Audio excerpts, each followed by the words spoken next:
अभी सब्सक्राइब करें हमारे YouTube चैनल ईश्वर टीवी को और देखिए वीडियोस सबसे पहले।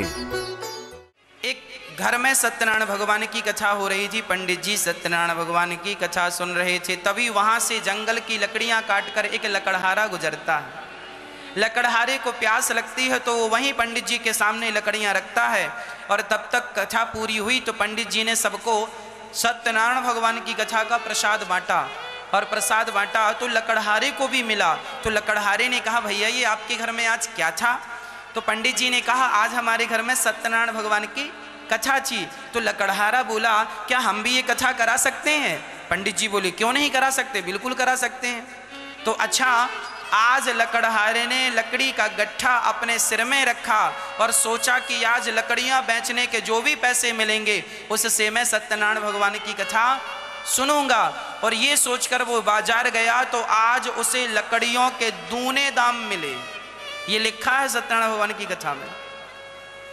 कितने दाम मिले?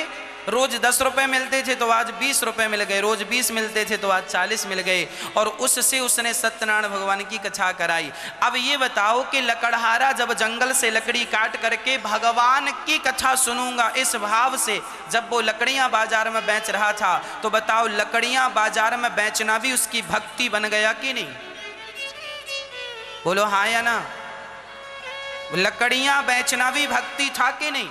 हम इसलिए कहते हैं कि आप अपना सारा काम भगवान से जोड़ दो तो सारा काम भक्ति हो जाएगा। भक्ति के सिवा कुछ रह ही नहीं जाएगा।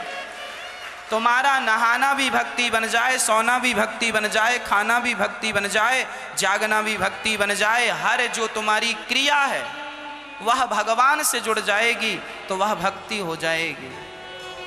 हमारी फैक्ट्री है, उस फैक्ट्री से हम जितना कमाएंगे उसका हम 10% 20% धर्म में लगाएंगे तो तुम्हारी फैक्ट्री चलाने में तुमने जितना समय खर्च किया वह भी भक्ति हो गया, क्योंकि तुमने भगवान के लिए उसे लगाया है।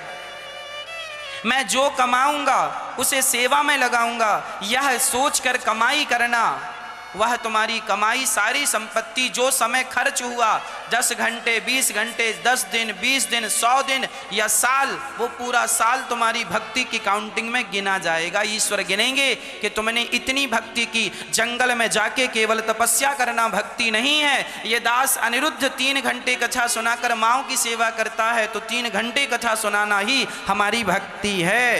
हम 3 घंटे आपको 3.5 घंटे कथा सुनाते हैं। कथा सुनाने का उद्देश्य है कि आपके अंदर भक्ति का प्रचार हो, भगवान की चर्चा आपके अंदर पहुँचे, आप भगवान के प्रेमी बने और इसी बहाने हमारी माँओं की सेवा होती रहे, उनका पेट भरता रहे। और 3000 लोग जो अन्य क्षेत्र में भोजन करते हैं उनको पेट भर भोजन मिलता रहे, उनकी भूख मिटती रहे, इसलिए हम ये काम करते हैं। तो हमारा ये काम हम जो करते हैं, हम जो मेहनत करते हैं वह मेहनत परमार्थ के लिए है। तो हमारी मेहनत भक्ति हो गई। ये भक्ति है, यही भक्ति है। केवल जंगल में जाके तपस्या कर लेना ये भक्ति नहीं। मेरी माँ, आप गृहस्थ आश्रम में रहो और ईमानदारी से गृहस्थी का पालन करोगे तो तुम गृहस्थी में रहते हुए भी तुम भक्त कहलाओगे। जरूरी नहीं है कि कपड़े रंगाने वाला ही भक्त बने। अरे तुम पैंट शर्ट पहनने वाले और मैयाएं धोती पहनने वाली, तुम सब भी भक्त हो सकती हो। घर में काम धाम करते हुए, झाड़ू पोंछा बर्तन करते हुए तुम भगवान के भक्त हो सकते हो। जरूरी नहीं है कि सब त्याग देना ही भक्ति है। अरे सब में रहकर भगवान का स्मरण करते रहना, यही तो भक्ति है। तो मनसा वाचा कर्मणा, मन से वाणी से कर्म से किसको याद करें? सिर्फ भगवान को।